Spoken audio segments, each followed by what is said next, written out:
All right, joining me today, Bobby Marks from ESPN. Bobby, how you doing?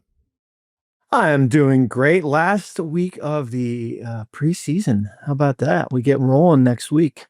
It's just right around the corner on Tuesday. I'm very excited. We're going to preview the NBA season today. I have a series of questions for you, Bobby. I have some fill in the blanks. I have some true or Oh falses. boy, And I want to start off with some of I'm better multiple choice. You got me thinking on fill in the blanks. the. I mean, multiple choice. You can just circle C, right? I All of the haven't done above. C in a while.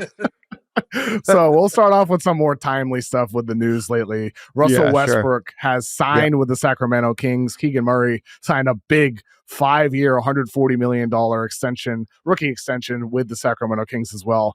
And Bobby, I'll tell you what, when I look at the Kings roster, I just see a bunch of weird, ill-fitting names together. The roster just feels like a big mess to me when I look at it. So I'm curious, how do you think this season goes for the Kings? Is it going to be good, bad, or ugly? I don't think they'll make the play-in. I think they're must watch because of as you said, the mixed bag of players. I mean, certainly Westbrook is almost like must see TV in itself because it's, as we've said, it's the roller coaster ride of Russell Westbrook here. There's the good, the bad, and everything in between. You look at their roster, there's a lot of guys on there, Kevin, that I would like on my team, but not together. Right?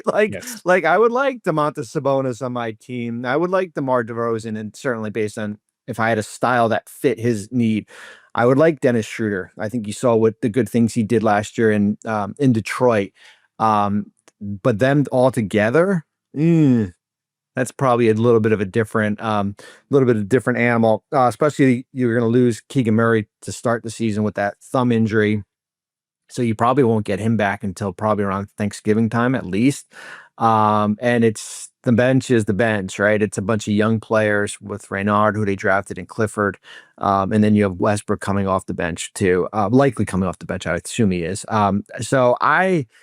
It's, listen, they're going to try to preach a defensive identity under Doug Christie.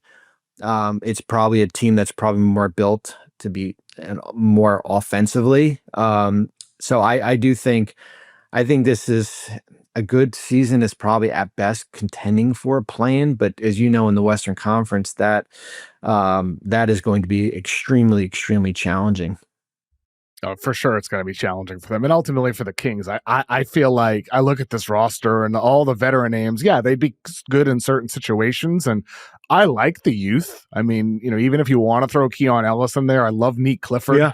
the first Yep. round pick last year. Maxime was one of my favorite centers in last year's draft class. I felt like he should have been a first round pick. Getting him in the second round, I think, is really good value for the Sacramento Kings with his versatility and shooting ability off the dribble game. It's just a matter of what his defense becomes. I like the youth. So for me, if I'm a Kings fan, I want it to be bad. I want it to miss the playoffs. I want to have a lottery pick. I want to have a chance to get one of those top 3 or 4 picks in this year's loaded 26 draft. That's the way I'd feel as a Kings fan this year. It's just a real, mismatch between the vets fitting together and these like quality young players that are worthy of development. I just feel like the Kings are going a route where they're just going to be stuck in the middle, miss the play-in, but still win mid 30s games or something like that and not have top odds. Not that those are always rewarded with the flattened odds these days. Well, it's almost like Chicago West a little bit, right? I mean, well, Yeah. certainly there's two of the players with DeRozan and Levine are on this roster here. I don't know if they're bad enough to totally bottom out. That's the problem. Mm. I do think it's interesting. You have a new general manager in Scott Perry, who really has no ties to this roster at all. He walks into a situation where really the only, he drafted Clifford and Reynard, and he signed Schroeder in the offseason. Everybody else is players that he inherited from the previous regime. It does make it a little bit easier to kind of put your fingerprints and basically, whether it be to try to move off some pieces with this group. I still think the Levine number is still high, even though he's got a player option for next year. But what does that mean for DeRozan? But I look at the Western Conference and the bottom teams, whether it be teams like Utah in that mix, where they're in the mix with probably where Portland is. although I like Portland probably a little bit better than them. New Orleans, of course. But there's so many bad teams in the Eastern Conference that I don't think it's hard for me to see them getting a top four. But you never know. Lady Luck in You the never know. lottery can get them there, but I don't. It's hard for me to see them finishing with a bottom five record. For sure. I mean, we saw with Dallas, 11th best odds. There's been teams that have moved up. The first year with the flattened odds, I think the Pelicans had, the 8th or 9th best odds, Yeah. and they move up and get one to get Zion. Speaking about luck on lottery night, the Spurs, Victor Wembanyama just absolutely dominating this preseason. He looks definitely stronger. He's just big manning opponents, getting to the rim at will more often. Dylan Harper has looked good as well, especially getting to the basket. Feels like a veteran. And so if you look at the Spurs on BetMGM right now, they have the 9th highest finals odds of all the Western Conference teams. Man. Do you think that's Western too high? Teams. I thought that was Western all teams, teams. yes. I was like, whoa. Just the West. No, I think of the West, is that too high, too low, or just right, Bobby? I think it's just right. I think they're probably, I mean, you look at it from if you were looking at the standings, I think it's a team that will contend for a playing spot here. I think that, the biggest questions for me were the three guards with Fox, Castle, and Harper, how they would play together. Fox has been out all preseason with the hamstring. We saw some really good things when Harper played in the preseason game last week. And then you're watching, you're like, did you really need De'Aaron Fox now? Like maybe, like if you had a crystal ball and knew that you had De'Aaron Fox, Dylan Harper and Stephen Castle on your roster already. Like, would you give up, what you did to go out and to get De'Aaron Fox? So that's, for me, is like the big question with them. But I do think that number probably fits in well, just based on the other teams. Like, I think Memphis is I mean, look at the gap between San Antonio and Memphis, right? As far as the numbers, right? As far as what people think. And I think the Memphis number is probably a good one for them. The big thing certainly is what else, the Luke Cornett fit, which I think will fit in nicely with Victor, him playing through a full season. He didn't do that last year. But I'm not ready to kind of put them up there, where I do think there's separation where they are, and then where, certainly where Dallas and Golden State and the Clips, some of those other teams. I think that's totally fair. I mean, I'd agree with you. 9th feels appropriate right now. But with that said, I do think it's intriguing in the sense that if Victor Wembanyama does take another massive leap and becomes a guy that gets MVP votes, or, finishes in some people's top 3, top 4, top 5 ballots, if you have a player of that caliber on your team surrounded by pretty good pieces, anytime you have a player like that, in theory, you always have a chance. Right, Bobby? So, I mean, I think it's really comes down to the question about the fit around Victor, to your point about the guards, and then also, what does Victor actually become? Does he become one of the 2-3 best players in basketball by April at that point? But ultimately, I do think it is going to be fascinating. Either without De'Aaron Fox right now, Harper and Castle are excelling. Again, just preseason, but they look great. Castle looks like he has improved. Small sample. Harper looks very comfortable very early on here. When Fox returns, missing camp, missing preseason, it's very possible that it's going to be a weird fit all of a sudden with all 3 of those guards together. Well, and especially that him and Victor, I think they played 5 games together after the trade.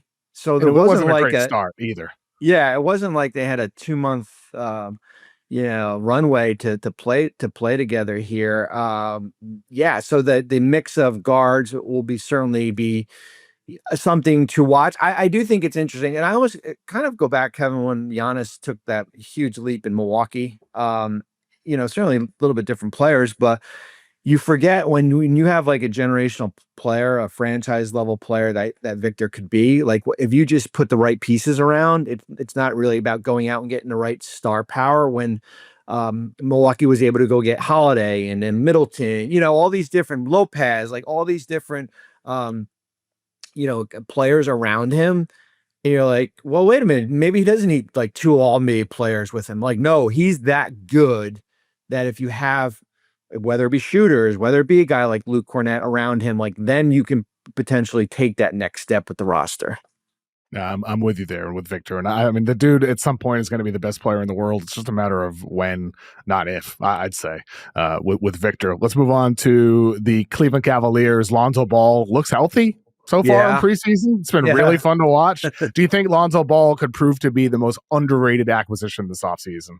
I do, just because it really, I remember when they did that deal, it was on that Saturday right before I think free agency officially started. And you're thinking, all right, you're probably going to lose Ty Jerome. Where's your insurance policy? And they wind up getting, they wind up getting Lonzo in that deal. I think the biggest thing is, and I think they've come out and said it, that the likelihood is that he's not playing back to backs, right? In at least in the beginning part of the season, and then where his minutes are. But man, I think you have to like what you've seen so far with him on the court. It's funny. Always goes back to that saying. I said this was like 5 or 6 years ago, and I know they're totally different players. And it's like when Kawhi was out for all that time in San Antonio, and then he played in Toronto.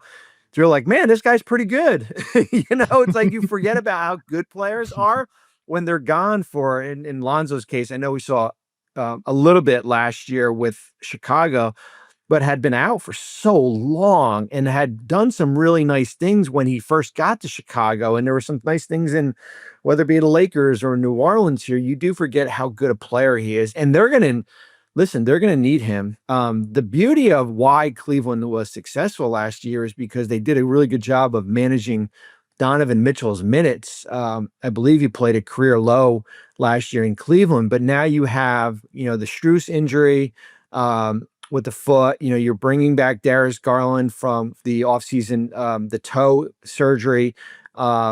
You're going to need him, even if his minutes are limited. If they're 20 minutes a game, you're going to need him to play like he's played in preseason so far.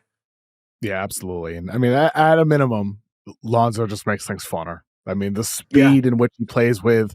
Later in the show, I bring on Tyrese Halliburton, and we talk a little bit about some Kenny Atkinson comments from their Pacers-Cavs second-round series, where Kenny Atkinson always talked about the force and speed that the Pacers always played with from minute 1 to minute 48, how rare that was and how special that was. And he talked about how there's a kind of a mentality shift that needs to happen for the Cavs. Lonzo Ball, I think, is exactly the type of player who can kind of just his presence brings that to the court with your players. You would have loved to have him in game 2, bringing that ball up the court at the end against that Indiana team. And that's, it's such, this is such, the league is so hard. I had a team ask me this question. Let's just throw it out. He's like, how do you go from good to great? And then when you look at it, like Cleveland was a great regular season team. Right? Like as far as what they were able to do. And then you get to the postseason and they run through Miami, and then they lose to Indiana, and you're questioning, well, are they tough enough? Right? Are they mentally tough enough to get through, some of this series when you get pushed, when you're up big down the stretch and you wind up losing the lead and you get a Halliburton 3 to win it. And now you're down 2-0. Are you mentally tough? And that's, sometimes you don't find that out until the playoffs start. And that's why I think for Cleveland, and we've talked about them and certainly New York, they're going to, I think, have their way a little bit with the Eastern Conference just because it is so open.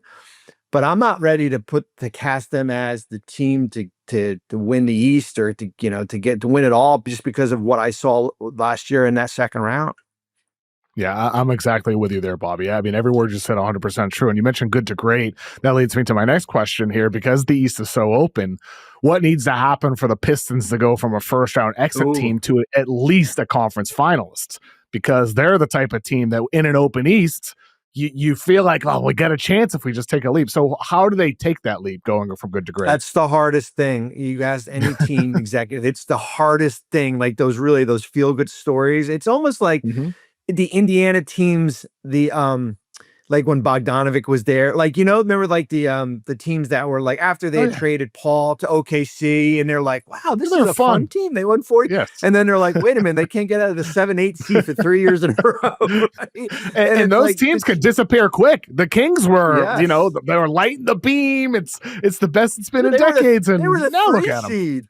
They were the 3 seed, right? Like we Uh, thought here they finally have that foundation and everything. I think Detroit is, and you're right. How do you go from a team that was what 6 seed or a top 6 seed in the Eastern Conference, and then how do you go to be a top 4 team? And the dynamics of the roster have changed a little bit when they made a priority last offseason, shooting to go out, and whether it be Malik Beasley, and then you had Tim Hardaway Jr., yep. and then you out and get Schroeder at the deadline because Ivy had gotten hurt. You have replaced those guys with Duncan Robinson and certainly Karis LeVert, who you signed as a free agent here. So you do have some shooting.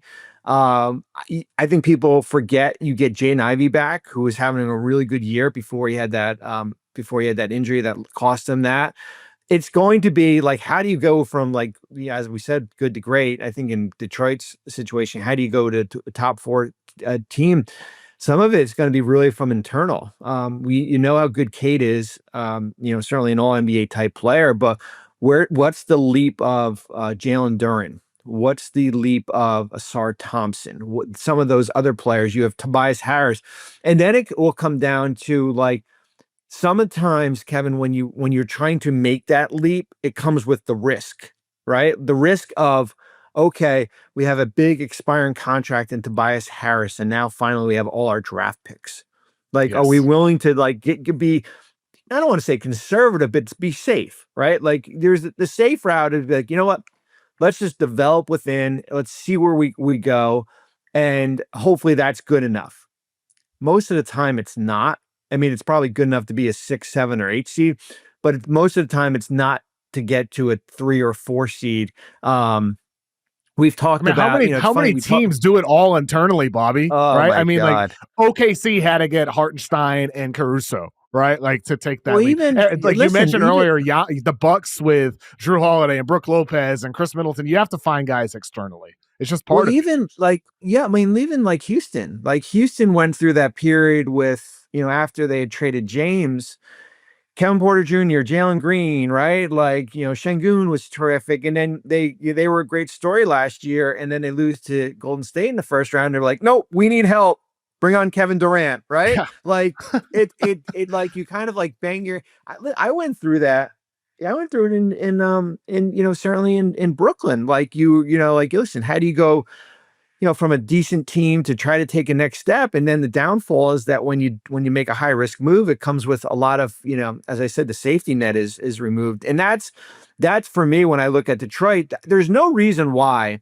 It's funny. Orlando and Atlanta are like the darlings of the summer. Like they are, like, everybody has been talking about them because of what they've been able to do, whether it be Desmond Bane and Tyus Jones, or Porzingis and Alexander Walker and Kennard, and you still have Daniels and Young in Atlanta.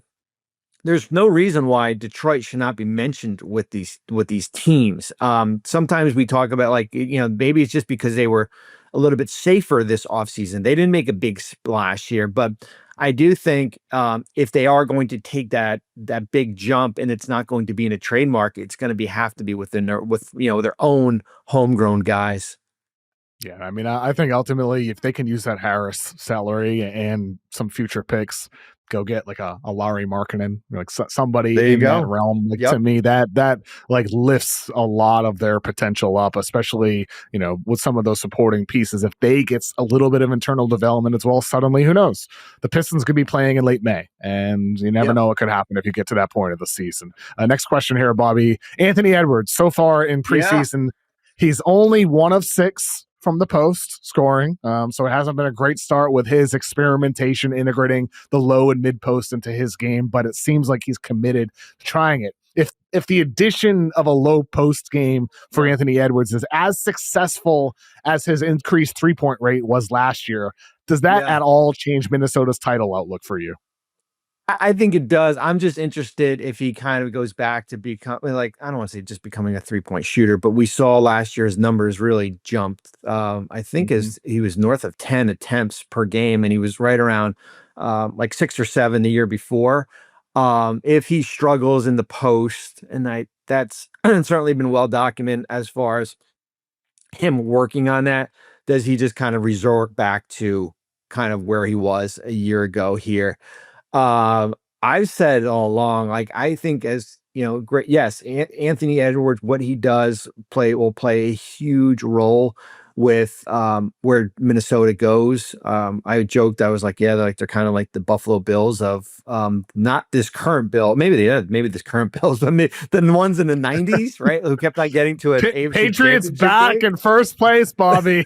We're back. All is right in the world now. I'll tell you what, Kevin. I mean, I know we're talking NBA here, but as a Jets fan, I don't understand. I don't understand how we haven't made the playoffs since 2011 when Mark Sanchez, that's a different story, maybe was the quarterback. And what I didn't realize when Nick Folk was our kicker, Nick Folk, Nick Folk, Nick Folk, not Foles, the kicker. And I watched it. I clicked on the first game of the year when they played the Steelers, and this guy was still kicking for us. I'm sure there was a gap in between. And I said, when our best player is a guy who was on our championship or team that went to the AFC championship and then I look at the Patriots, who were not very good, we're not very good post Brady. And then all of a sudden they're 4-2. And I look at some of the other team. I'm like, what in the heck am I missing here? Like, how do we turn this thing around? I mean, we're talking about going from good to great. The Jets can't even go from crap to average. Just give me 8-8, man. Just give me in contention down the stretch. I looked up a stat. I'm on footballreference.com and on a Sunday. And I'm like, let me see how this team start, their first 3 games, the last 7 years, what their record was.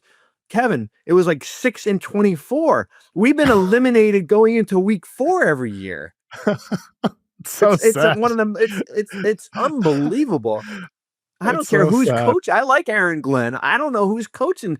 I don't know how this turns around. I really don't. But that's to your point. You'd rather be the Bills losing in high leverage games into the postseason than being at the bottom. And that's where, with Minnesota, you'd rather be them, even though you're losing. Well, I can't even tell you we're going to tank for Victor Cooper Flagg. We're going to get a defensive tackle from Miami.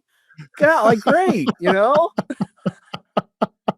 Oh, I mean, you could have said maybe Arch Manning, but it hasn't been a great year for him. I've really paid attention to college football. Hopefully, the college prospects fare much better than so far. I know. I deviated off the Minnesota. Back again.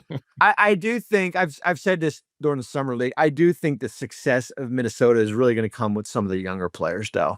I really do. I think we saw some really good things from Terrence Shannon Jr. last year during the regular season and certainly in the postseason. Dillingham's the biggest wild card for me as far as they need him, Bobby. I know. They really do, and especially with Conley in the last year. And are they going to pass the torch is Dillingham the guy? Barrenjay, I think we've seen some really good things, and we saw it in the first game of summer league, and then in a little bit in the preseason here. Because as you said, you lost Alexander Walker, guy, a shooter off the bench and stuff. So I think a lot of the success really is going to come with some of these youngsters. As good as Anthony Edwards has been, and as good as maybe him, if his post game develops and maybe it opens up for a lot of things. But it will come down to some of those former first round picks. Yeah, I'm with you there. I mean, ultimately, Mike Conley they can't rely on him too much anymore. Dillingham to me just raises your ceiling more, even if he might lower your floor a little bit, which I don't think he does. He definitely raises your ceiling if Chris Finch makes that investment over the course of the season. And we saw last year Terrence Shannon barely played all season, and then he gets postseason opportunities, making a positive impact. Sometimes I think you got to invest in your youth, and those are the guys who can be ceiling raisers, especially for a team like Minnesota where they kind of have their established veterans, and you hope Anthony Edwards takes more leaps, but they need those other X factors on the team. And Shannon and Dillingham in particular, Bobby, I think that is spot on for a team that they don't necessarily have a trade to make either. I don't know the route there unless you're totally reshuffling your roster. So it's got to come internally from Ant and the other young guys. Yeah, I mean, and the biggest thing, and I know it's easy to say, but it's hard to do in the Western Conference, and this can go for a bunch of these teams. Is like, don't be afraid to fail with experimenting with lineups. Like Yeah. that's the biggest thing. Like you look at like what OKC, and I know the Holmgren injury last year forced them to kind of change some things around. But the lineup they used when Chet was out was like their most used lineup in their starting lineup in the regular season. We didn't even see that lineup in the playoffs here. So I think even if it's, I know the goal is to keep your head above water and be a top 6 team in the West and how good it is, but I think you can't be afraid to fail with an experiment with some lineups. I mean, Dagnall himself said it last year in the middle of March or whatever when Chet and Hartenstein were both finally back. And he said in a media scrum, we're putting these lineups out there even in situations that might not be advantageous for us because we're doing it to experiment and get ready for the postseason. And obviously that's the advantage of being a 1 seed where you have a cushion. Maybe Minnesota's in a position where they're the 4 or the 5, but ultimately I think it's critical to do that over the course of the year. Let's go to some fill in the blanks here, Bobby. Starting off with number 6. Cooper Flagg plays all 82 games, but he doesn't win Rookie of the Year. The winner is blank. Dylan Harper. Okay, Dylan Harper. So what type of year does Dylan Harper have then? Is this like Fox missing time? Is this him taking a bigger than expected role? How does that happen? I think the Fox hamstring, it's hamstring, right? Yeah. I think the Fox hamstring lingers. And I think the role of Harper is going to be expanded more than probably what they thought it could be. Yeah, and with hammies, those can linger, especially for a speedy guy like Fox. I mean, even if he's playing through it, maybe it's taking a little bit of a back seat. And Dylan Harper, dude's advanced, getting to the basket. It's just a matter of what level his jumper reach. I think Dylan Harper's a good choice. Yeah. I think Ace Bailey would be the other one. Yeah, because with Ace Bailey, getting a ton of opportunity. Free reign. Yes, it's going to be free reign out there. He might average 20 plus. What if he's also super efficient and he's doing all the right things for the Jazz, which he has been so far in preseason? So I'd say I think Dylan Harper's a good choice, but Ace Bailey probably the other one. Anybody else, I'd be like floored if they would win Rookie of the Year. Number 7 here. The biggest hole on the Knicks is blank. Oh man, I mean, Malcolm Brogdon retires. You thought you had some guard depth with him. I think it's I want to say another wing off the bench. And that probably is the case if Hart starts, Robinson comes off the bench, and now you've got a little bit of a hole there. But I do think some shooting off the bench. Are you going to get that if you keep Landry Shamet? But I think bench scoring off the bench. Yeah, I think that's a good one. I mean, I worry about the Mitchell Robinson health aspect. How durable can he be with how good that 2 big rotation was last season when they rolled those 2 guys out there together? That's where I'd go for the Knicks. Number 8, the head coach on the hottest seat entering the season is... Oh my goodness. Oh God, that is a great question. Man, Nick Nurse. Not by fault. I mean, I think Nick Nurse is a good coach too.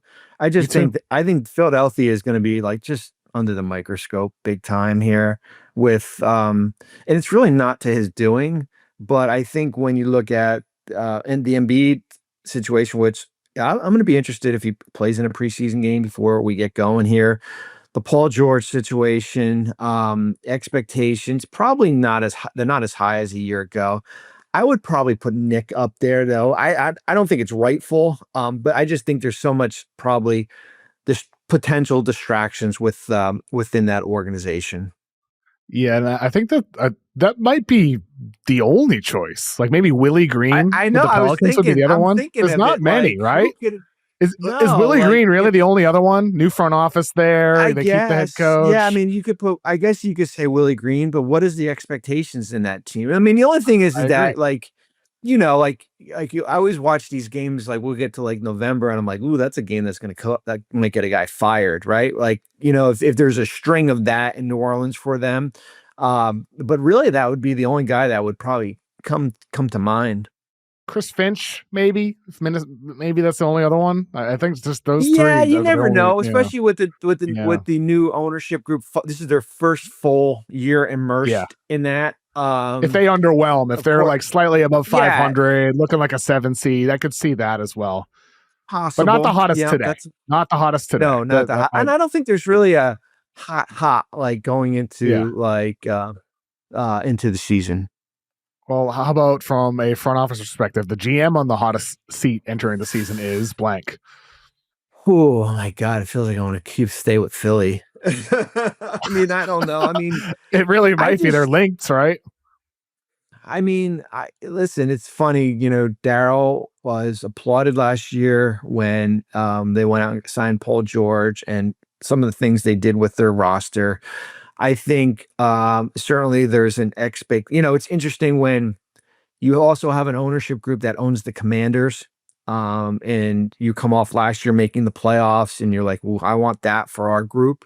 I think you would certainly have to point at um what happened in Washington as far as how you look related to Philadelphia here. I think the only way it becomes really hot for them is, Embiid misses a considerable chunk of games. Paul George is not the Paul George that we saw prior to that, and this team wins 25 to 30 games in a really, a little bit of a depleted Eastern Conference here. But it's hard for me to. I mean, who do you have up there, Kevin? I mean, I think Morey would probably be the one that comes to mind first, but I think that's completely misled if that is actually the case because Yeah. he's drafted incredibly well. Paul George, whether or not he works out, they planned it out, it worked out, Yeah. and you We hope all he has gave a them bounce A's back last year. year. Listen, we all gave them A's. I remember going on a Yeah, show and I mean, like, and be like, hey, like, listen, he was the best free agent. They had the cap space to go out. The money was going to go out. I think he's the what best choice, Bobby, right? yeah, what VJ Edgecombe can do this year, I think that Maxi backcourt, I think could be really fun and intriguing and stuff like that. So it's, Jared I mean, I McCain, hate, once hopefully he can stay healthy this yeah, year once he's back. I yeah, mean, if you yeah, stack up Philly's young guys, Maxi, McCain, VJ Edgecombe, like yeah. this is a really good core of young players where Yeah, it's we'll like, see what Adembona might be an interesting yeah, second round I like pick him. if he I mean he should play a lot because their front court depth is not great. So we could probably see him a bunch. But yeah, the expectations from front office. It is funny, like we all live in this honeymoon period from, I guess, from when the season ends or from probably like July 1 to like right now. And then we start playing these games next week. And it's like, God, keep your fingers crossed and hopefully it works out. Yeah, I mean, I think the only other one that would come to mind in the East, at least off the top of my head, Sean Marks with Brooklyn. He's been there for so long, Yeah. but again, they kept him But you had into the the owner season. listen, you had the owner come out in last week when they were in overseas and basically say we are We're gonna positioning tank. ourselves for our for a like for a good pick, which they almost I have know. to. And the crazy thing is, like, I think Jordy Fernandez is a terrific coach.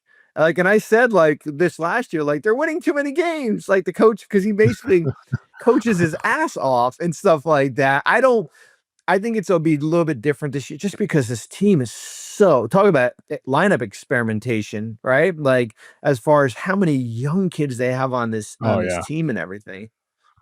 I So think I in the think they're West, all in. I think they're all in on being bad. does Nico, if the Mavericks underwhelm, could Nico Harrison be actually the right answer here? Possibly, but I think the Kyrie being out kind of gives you a little bit of a little bit Hmm. of rope there. I think they're intrigued. I think it's a matter of like, what's their record when Kyrie comes back could play a role. If they're not, listen, if AD gets hurt and they really struggle in the beginning, I don't think they will. I think they just have so much depth with their roster here that they can get through here. But I would say maybe, but I think things would really have to go really south. Yeah. I think so as well. Next question here. We see over the years guys like Aaron Gordon as midseason acquisitions to contending Yeah. teams and helps them take a leap. And sometimes those players make more progress after they're acquired. The next Aaron Gordon to be traded is. Oh my God. I feel like I have PTSD from here. I always think of like Rasheed Wallace as the next, who the next, then I'm going back to 2004 when freaking Atlanta traded him to Detroit and they wound up winning a champion. I'm in New Jersey thinking like that's all they got for him, like, and they wound up winning a championship in Detroit. Who could be you mentioned Markkanen is a really intriguing name. I know he's on a max deal, but that could be a guy that maybe could shift the balance a little bit here. When we look at where, in the league here, that for me, that would be an interesting name. Yeah, I think Markkanen's a good one. What about Austin Reeves? Like if the Lakers were to flip him in some type of deal and he lands on a good team, like Austin Reeves with more opportunity, and which we'll see him early in the season. No LeBron at least to start the year. Could Austin Reeves maybe be one of those guys? I'm just trying to think of any others. Yeah, I mean that's a really good name because I think Kobe White. Yeah, Kobe White's a good name. Certainly who basically said he's not going to sign an extension with Chicago and is going to play out the year. Same with Austin Reeves. The two guys will be probably two of the better potential free agents next offseason. I think the Lakers situation in general is really intriguing to me just based on we have the LeBron injury. We've got as I call it, the two timeline team with Luka and LeBron. Where do they fit in the Western Conference? Does this team struggle without LeBron? Do they have enough scoring? Where are they come the deadline? Is there a fire sale with if they're not in contention because they do have their draft pick this year in a really good, a potentially really good draft and everything like that. But certainly Reeves would be a guy that would be, I think he can turn the fortunes of a team to the positive. Well, I mean, funny you mentioned all that possibility. It leads to the next question. If LeBron James asks out, his most likely destination is blank. Oh my goodness. So we got to eliminate I guess we could take this in like multiple different phases here. So the buyout, if he ever said, I want to be bought out, we basically eliminate all the apron teams. So we eliminate the Clevelands and the Dallases and the Golden States and New York and that whole contingent. Where, if it was a straight trade, I think we can eliminate Cleveland. I think Dallas would be we can eliminate them. I just think they're gutting it for, LeBron. Where is he health wise? I mean, you always think New York potentially. I think because they do have some. They do have the contracts, whether it be the big towns number. Or some of these, the OG Bridges, Hart combo, whatever it might be. That group, I think it would probably lean back towards New York. Yeah, I think I'd say the Knicks for sure. I mean, I'd say Knicks number one, and then everybody else. If he were to be traded midseason, the Knicks make sense for salary purposes, for roster fit purposes, for what they could, desire, what they feel like they might need to take a leap. So I'd say the Knicks, and also for LeBron. I mean, it's Madison Square Garden. He's always called it his favorite arena. He could be a quote unquote savior, if he does help take them to a championship for the first time in decades. So there's that with him as well. Other than that, I mean, like you kind of removed Cleveland pretty quickly. Yeah. They could use. They could. I mean, they're over the second apron. They would basically have to trade like three guys, like Garland and Allen, and like basically trade like $80-90 million in salary to be able to do it. I don't know if I think a lot of it would be like where health wise, right? Like where is he with the sciatica? Where is he with the back? That would be the biggest concern because it's like you could have made the case, Kevin, like, well, yeah, like, he still has a couple more really good years left. I don't know if that's the case right now until I see him play a stretch of games, for looking long term for next year. Yeah, I think that's totally fair. Be funny though. Can you imagine that LeBron James traded midseason to the New York Knicks? It would Talk be about good for all of us. breaking social media. It'd be good for content. I'll tell you that. Yeah, it really would be. If Shams drops that bomb, it might exceed the Yeah. Luka trade last year. It could. Yeah. I don't know if that were to Yeah. happen. Number 12 here, Bobby. Let's do some true or false as the closeout here. Yeah. True or false? The Thunder will repeat as champions. I'm going to say false, only because I had to send in to ESPN. They sent an email for our finals prediction and who's winning it all. And to be different, because I'm sure everybody else was probably putting Oklahoma City, I said the Denver Nuggets will come out of the Western Conference this year.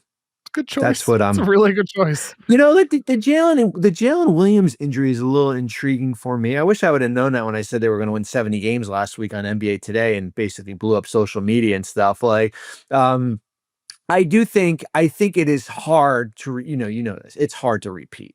I mean, you went through with, we all had Boston after they won the championship as like, and then you get the Tatum injury and things happen.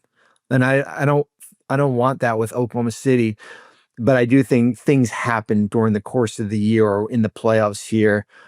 And I think this Denver team could be really, really good. I mean, I like the games they've played in the preseason. Like preseason, we usually like throwaway games like Valanciunas, Jokic, right? Like where I said into our group, I think Jamal Murray is a big X factor just because he looks good, the Olympics. Healthiest, quickest, yeah. Most agile he's been entering a season in many years, certainly since the title year. Yeah, I mean, if Christian Brown can be consistent shooting the ball, like a lot of his points have come at the rim on fast breaks and layups in transition. Swapping out Cam Johnson, Michael Porter Jr. for Cam Johnson, and then of course we've talked about the bench with Brown and Hardaway and Valanciunas. They are really, really intriguing for me.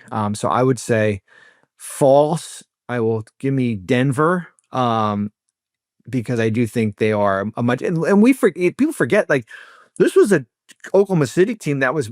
We were going to be talking about them if they had lost to Denver in that 7th game. Like, what do we do with the Thunder now? Is it time to break them up? Like, is it like, do they need something different? Like, that was the team in Indiana, of course, too. That really pushed them the most in those playoffs. Yeah, I'm with you there. I think, Denver with their improvements, I haven't made my official pick yet. I would lean false to pick the field. Just because it's so hard to repeat. But ultimately, like Denver's improvements and now the additional lineup flexibility they have now, it gives them something that really they didn't even have in the Jokic title year. I mean, like having the backup centers that they have now with both Holmes and Valanciunas gives them immense flexibility on top of the Bruce Brown additions and Hardaway and among others. It's a very versatile team now with the amount of depth and different lineups they can throw out there. Our number 13, by season, well, first let me preface it with saying this. Everybody's releasing their top 100 rankings right now. And you look around at all of them, the consensus rankings, if you compile all of them together, most people have Jaylen Brown in the teens. He's the consensus 17th ranked player in the NBA. And then Derrick White is 36th ranked. I was at the Celtics Raptors preseason game on Wednesday night and saw Derrick White go off for 33 points and high volume. We've seen Derrick White have some high scoring games before. By season's end, will Derrick White be widely considered a better player than Jaylen Brown? True or false? I think false, but I do think he'll be considered a top 25 player. So you think he rises up the ranks? I do. I mean, like, I think I said this last year. I said, like, everybody needs a Derrick White. It's like almost like everybody needs an Alex Caruso, right? Like a guy that can do on both ends of the court. I do think he'll rise up. I do think he'll rise up the ranks. I think Boston might surprise people because I think Joe Mazzulla is a terrific coach, and they'll be able to score with any team out there. The question will be front court if they have enough in the front court here. But I don't think he'll surpass Jaylen Brown, but I do think he'll hit that ranking. Mid 30s will be higher than or lower, I guess, than it probably should be. Yeah, I'm actually a little surprised the consensus has him only at 36. I think he belongs in the top 30 as is. But, do you think you think top 100 rankings are the most like water cooler, like people like that is like the hot button thing as far as top 100 rankings? Isn't it funny how they are? Like everybody always that gets people going. People love rankings, but even though it's like you're comparing apples and oranges when you compare like Rudy Gobert to Darius Garland, like big center and point guards, like they're different categories of players. I know. It really doesn't make any sense. Funny. It's so funny. We had I think in ESPN, we had Tyler Hero was really I think 69th or something. I don't know. I was like, oh my God. Nice. And then the fortunate thing, he got hurt before it came out. And I was like, oh, I guess we get a pass a little bit here. But it is it's I think most of them, you get it right in the top 10, probably. Right. Like when you're just looking at Jokic and Shea and Luka and Giannis and the three older players with Curry, LeBron, and Durant. And then maybe you sprinkle Brunson in there and all these different things. It's the ones in that 25 to 100 range, which is it is impossible. Tough, man. That is good luck. I know, because you would rank it differently for every team, every philosophy, every system. It's just it's impossible to do. Number 14 here, Zion Williamson will have the best season of his career. True or false? True. I do think, man, I need to, whatever diet he was on, send that down to Southwest Florida. I mean, goodness gracious, holy. Take those GLPs, the GLPs. I tried it out earlier in the year in January. I did it for 5 weeks. It didn't do well with my body. I ordered something off the internet this. I don't even know.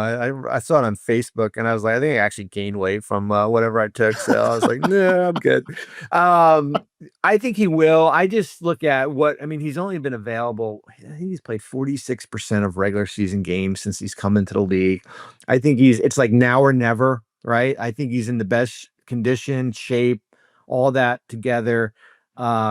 I just remember going back. I was last year in March. I was in LA watching them play the Lakers, and he was the best player on the court with LeBron and Luka. He was as better than the two of them. So I do think it's almost we're kind of in a now or never year. If it's not now, I don't know when it will ever be. Yeah, it's gotta be this year. And I would say true as well. I do think this will be the best year of his career. I'm also might just be wishful thinking. I'm hoping it's the best season of his career. Number 15, I got two more for you, Bobby. Number 15, yeah, sure. Lauri Markkanen will still be with the Utah Jazz after the trade deadline. True or false? I'm going to say false, just based on we've talked about him a little bit here. He can finally be traded this year. Last year he couldn't. But I do think it's a tougher decision if you're starting with Austin Ainge now overseeing everything. It is a little bit of a tougher decision because at the end of the day, you do have to take a little bit of a jump as far as where you are. They have so many young players here. I think it's a matter, of course, what you get back. But I think for this question, I would say false. Yeah, I think that's fair with Lauri. And ultimately, though, offers, if they're significant, if a team, we talked about Detroit earlier, if they're willing to put on expiring salary to Tobias Harris and 4 future firsts, I mean, might be hard to say no if a team is this is the guy who's gonna put us over the top, put us in a position to win a title. And if you're the Jazz, there's a line where you just have to say yes. I would imagine. Yeah. Yep. So it's basically the Donovan Mitchell, Rudy Gobert pack. I mean, basically the Gobert package. It's hard. Those are hard to turn down. Number 16, Reed Shepherd will end up primarily filling the Fred VanVleet role in Houston, not Amen Thompson. I'm going to say false. I think we're going to see a heavy dose of Amen Thompson at point guard. I think you'll probably see a lot of the offense will go through Şengün, like we've seen. I think Shepherd comes off the bench and gives you some shooting that you much needed. So I'm going to say that's false. And bonus question here, since you wrote on ESPN.com a big article this morning about the upcoming rookie max extensions with Tim Bontemps. Who's the most interesting player of that group? The one you're most excited to see, most confused about what's going to go down? Who's the one you're most intrigued by from the rookie extension candidates? I will say it's going to be interesting. So we've had prior 2 years, we've had 25 rookies extend, 11 last year, 14 in the year before. I think we're going to go lower than 11 total. I think we're going to I think we're at 6 right now with the Murray extension. The most interesting one for me is Dyson Daniels in Atlanta. It's funny, the Jalen Suggs contract extension last year, which was 5 for 150, is like the most talked about extension with certainly when you talk to teams, and then when you're talking about Daniels, who probably has a better body of work than what Suggs had been able to do. If you're comparing third years in Orlando and then Atlanta here. Do I think it's going to get to 5 for 150? I don't. But I do think he's a guy that could be in that $25 million range. You look at an Atlanta team that has a lot of expectations, and you have the future of Trae Young that you still have to figure out. That's the most intriguing one for me. I think Christian Brown in Denver also, just based on where Denver is financially. They're a second apron team next year if you extend Brown and Peyton Watson. But I would say out of the two, it'd probably be Dyson Daniels. Yeah, I'm with you there. The Brown one, very interesting. Peyton Watson too. I know you wrote about him as well, but Dyson Daniels, Yeah. so freaking good, and seems like there's still room for improvement as well. So I look forward to seeing that number if that extension does happen, or if he's going to test restricted free agency next year, and we'll see. There's always risk in doing that, as we found out with the whole Jonathan Kuminga saga and every other rookie that entered restricted free agency this summer that had issues signing extensions. Bobby, thank you so much for joining me today, man. Always so fun to podcast. Oh, it's good, man. We didn't need to do multiple choice. See, like I can actually, I can take my marriage diploma and apply it to, I was never good at the SATs and stuff like that. So I'm glad it worked out. And I even got a Jets rant in there too. Thank you so much, Bobby. I appreciate it, man. Have a great rest of your day, and hopefully we can talk again this season. Appreciate it. Thank you. And as a reminder, you can watch the Kevin O'Connor Show on the Yahoo Sports Network, which is available to stream on leading fast services. It's also streaming live 24/7 on yahoosports.tv, where you can catch all of the shows on your phone or your browser. All right, now joining me from Yahoo Fantasy Sports, Dan Titus. How you doing, Dan? Doing great, KOC. How you feeling, man? I'm doing excellent, man. Season's right around the corner. This is the final weekend for people to draft their fantasy basketball team. So we're going to preview the fantasy basketball season right now. And I want to start off with preseason. Who have been some of your biggest risers so far throughout the NBA preseason? Yeah, I've been pretty bullish on Shaedon Sharpe for much of the offseason, just for the opportunity that he has. He's eligible for a contract extension, but it's really about the pieces that have moved. With Anthony Simons now in Boston, I think we were all expecting to see this offensive leap for Shaedon Sharpe, and it's already happened in the preseason. I mean, he's just been so super electric, freakish athlete. We already knew that, but I think you're actually getting some underrated playmaking by him, the rebounding. He just looks locked in. He's scoring at all three levels. I watched the game against the Golden State Warriors where he was just torching them from three, above the break, taking it to the rim. I think this is the guy that casual fans may not know about just yet, but he's really going to make his mark on the league this year, along with Denny Avdija. So I actually come away pretty excited about the Portland Trailblazers, which is something that we haven't said in quite some time.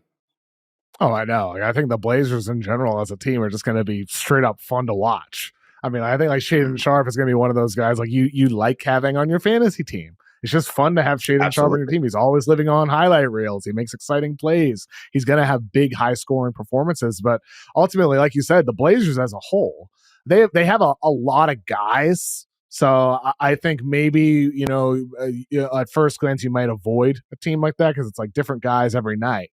But is there an advantage to that variance when it comes to taking a player from the Blazers, where some nights it's Denny Avdija, some nights it might be Drew Holiday, some nights it might be Shaedon Sharpe? Is there an advantage to that variance, Dan?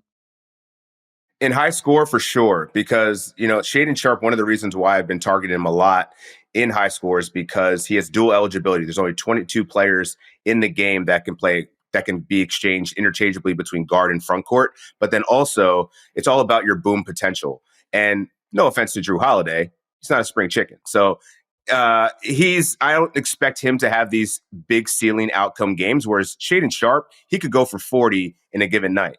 So I think he's probably one of the safer ones on the Blazers that I would take. Jeremy Grant doesn't really excite me. It's all about Denny Avdija, Shaedon Sharpe.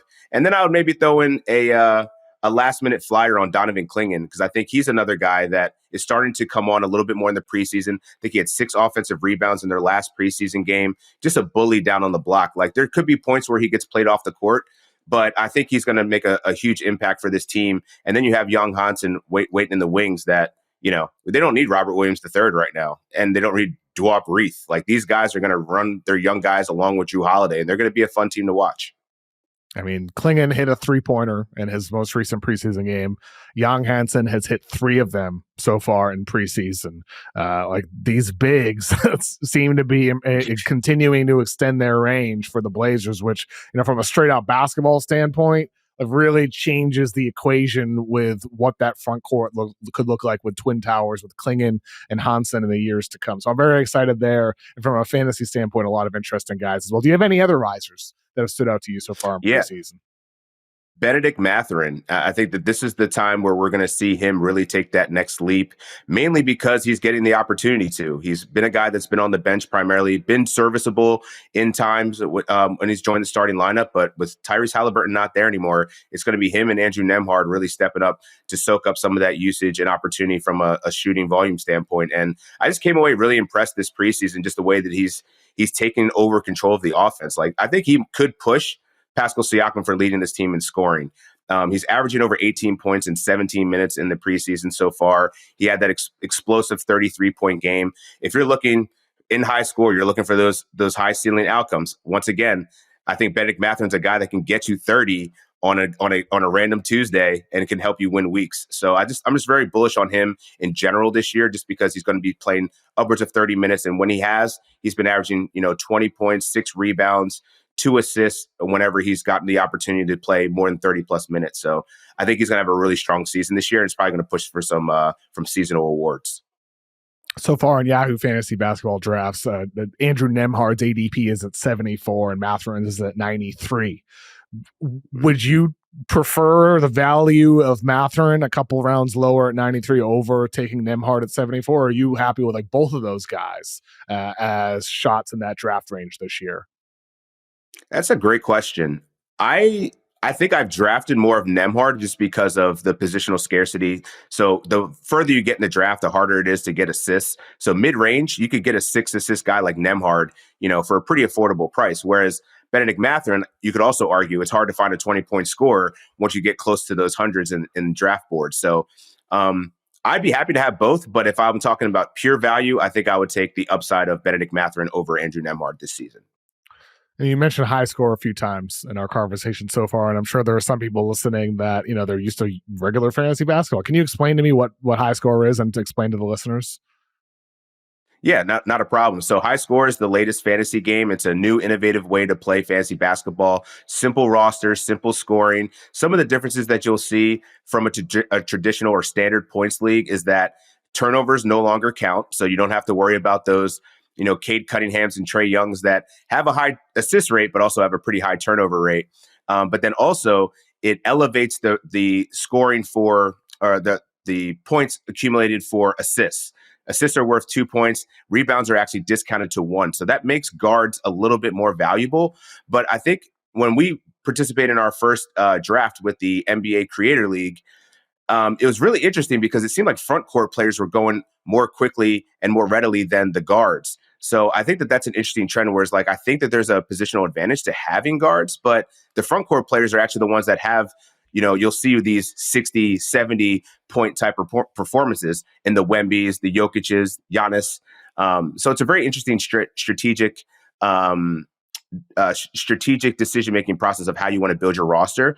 And when I said it is simpler, it's you start with only 6 players and your whole roster is 10 teams. So you're going to be having a pretty vast waiver pool, which I think makes it also a little bit more fun because you're not having to dig in the trenches for, these 9th, 10th, 11th, 12th man guys on your bench that you don't really know who they are. So I think it's a way that fantasy players, if you're looking for something more simple, not having to set your lineup every day, worry about load management, High Score is a great way to get in the door and play fantasy basketball. And not having to set your lineup for people who don't, want to deal with it every single day. You kind of exactly just right. set it and forget it. It's like you set it once a week. So you can set it once a week, or you can actually exchange players throughout the week. You get the highest single game performance. You get your scored for your highest single game performance. So that means you're not worried about, hey, did this guy play 3 or 4 games? You're not playing this volume game of just trying to outmatch people with points. You're only going to get one score for your player each week. So that's why you really want to focus on those boomer bust players that can accumulate the best outcome in one game each week. So it's a pretty interesting wrinkle to fantasy basketball. So I think you should try to go play it. We're going to have a really fun league covering throughout the season that we're participating in partnership with the NBA. So happy to come in, give you guys some tips on how to manage your rosters. Draft day fades. Who are you fading in your drafts right now, Dan? First one is J-Dub, Jalen Williams. I don't think he's ready to play basketball right now. And right now where he's going in drafts, it's a little bit too high. He's going late second round, even mid-second round in terms of ADP. And so right now I would probably be okay with drafting him about a round or two later, because in fantasy basketball, you want to get out to a head start. The last thing you want to do is draft injured players and then have to stash them on IL and then have to find replacement level guys to get started for the season. So I think you're just at a better advantage if you draft a player that's actually healthy now. No matter, like, Jalen Williams is a very good fantasy player. You know, he's going to average 25 and 5 with a steal and a half a game, shoot good percentages. But I think you could get a better value player that's going to help you in the beginning part of the season to get you off on a good start. Yeah, I was talking to Bobby Marks earlier in the podcast, and, you know, in reference to Oklahoma City, one of the reasons why he's like, you know, with this team, we'll see, you know, how they bounce back, is J-Dub is going to miss the start of the season. He's obviously a critical piece to that roster. And I think with OKC, you know, on the court, like, they'll be fine. Like, they have so much depth. But to your point about his ADP, it is a little strange that he'd be going that high so far right now in fantasy basketball drafts. Who's one of your guys that you feel like people aren't necessarily talking about enough, but you're trying to target these players in a lot of your drafts right now this month? I think my guy is mainly Tari Eason, and it's because he is so impactful on both sides of the ball. And one of the statistics that I've been using more readily in because we've been going more points-based focused is fantasy points per minute. And that's a statistic that's used primarily in DFS, daily fantasy sports, whenever you're trying to maximize the value for a player for a dollar amount. And I think the same could be applied for season-long fantasy, because especially in something like high score, you're trying to chase those upside performances. And when you look at a per game usage perspective, Tari Eason was ranked 92nd percentile over the last 2 years in fantasy points per minute. So whenever he's on the court, he produces. Dorian Finney-Smith's already dealing with a knee injury. Kevin Durant is old. There's a very good chance that this guy is going to play starter level minutes. And when he does, he's going to put up those starter level numbers. So he's a guy that I think you could get for very cheap in fantasy leagues. I think I got him last night, you know, well beyond pick 110. And I think he's going to be upwards of a top 75 player across formats this year, because he can score offensively. He's a good rebounder. He gets you the stocks along with Amen Thompson. He is just the perfect bench wing to have that Ime Udoka could deploy. And I think it was kind of disrespectful that he was left off the top 100 list. He's not a household name, but I think he very well could become one as well this year. Yeah, man, Tari Eason's awesome. I mean, just such a fun player to watch. Him and Amen Thompson, those two last season, coming off the bench, wreaking havoc against opposing offenses. Just the energy and intensity. We talk about fun players. Tari Eason's definitely in the top 100 for fun players, and definitely has a chance to be top 100 for fantasy basketball purposes as well. And the graphic we showed on screen with some of the sleepers, Ace Bailey was listed on there as well.